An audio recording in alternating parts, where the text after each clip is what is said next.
Hey creeps, my name is Scarah and welcome to Tub of Terror Reviews, the review show that is rather short because, let's be honest, these bubbles aren't gonna last forever.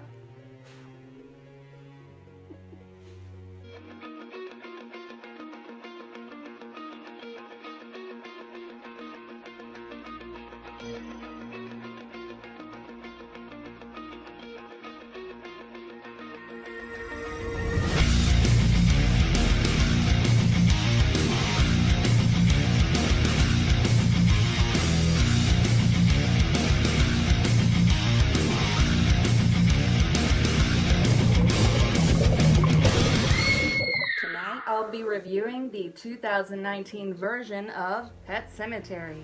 Am I going to compare the first movie to the second movie? I'm going to have to make comparisons. I'm sorry. So, the movie starts out with the Creed family, which consists of Dr. Creed, the wife is Rachel, the little girl is Ellie, and the little boy is Gage. Now, they moved from a big town in Boston to a little bitty rural town, right?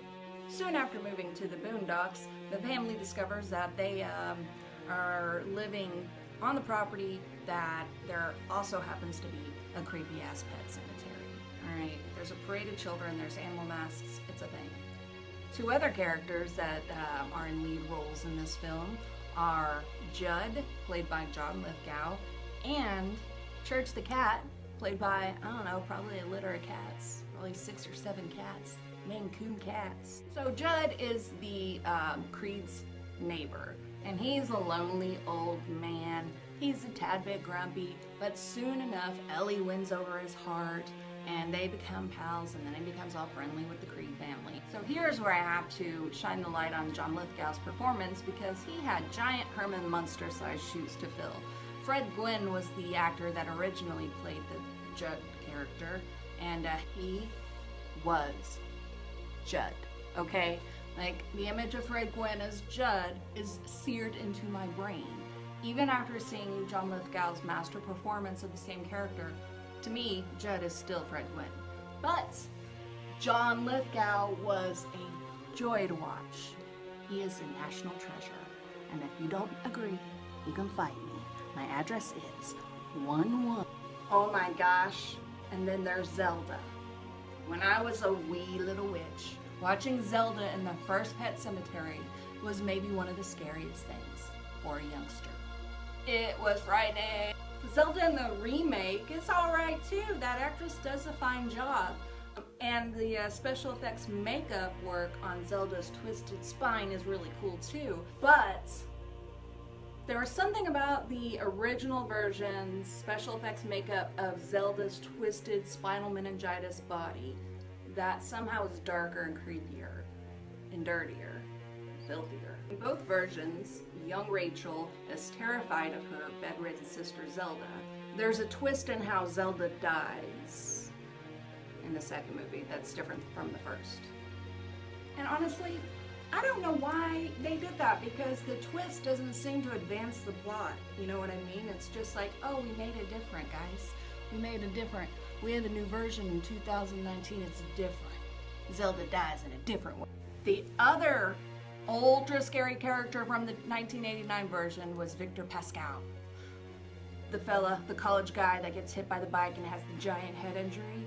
Terrifying in the first one. But in the 2019 version, Victor, to me, wasn't nearly as creepy. Not nearly as creepy. His head injury wasn't as creepy and gooey and bloody. Alright, I don't think I'm giving anything away that the trailer doesn't already give away. But in the first movie, little Gage Creed is the one that dies. He gets hit by a truck. And this one, it's the older child. Ellie is about 8 years old-ish. I can't remember. She's elementary age. I don't have children. I don't know how old they are. They're this big, whatever. I'm 1,000. How can I keep up with ages? Okay? I don't know. Oh, but before Ellie dies, Church dies. That fool gets hit by a car. The Creed family moved next to a highway that is just littered with big rigs, guys.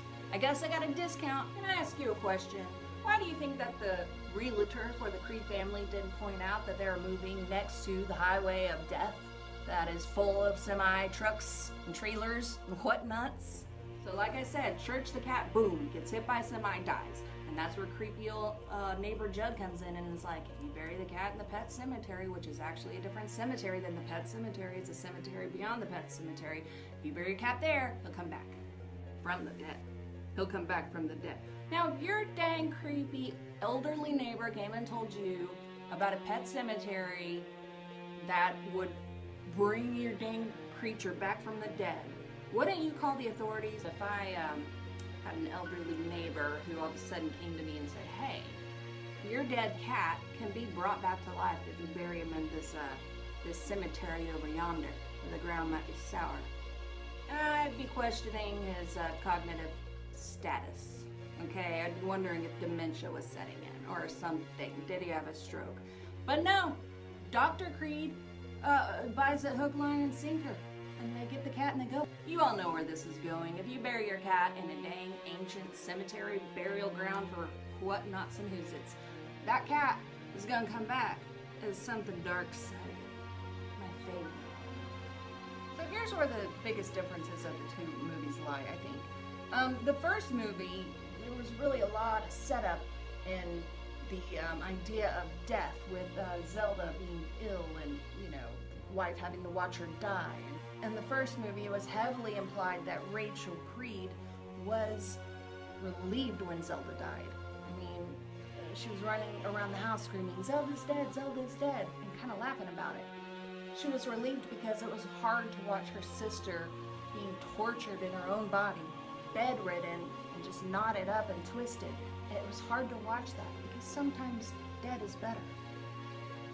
The first movie focused a lot on that. The second movie really just streamlined that whole Zelda bit into, you know, I had a sister who had meningitis. It was scary then, you know, she died this certain way. I won't reveal how Zelda dies in the second movie, but I will say it wasn't as satisfying to me as all of the build-up that the first movie had for that character and Rachel as well.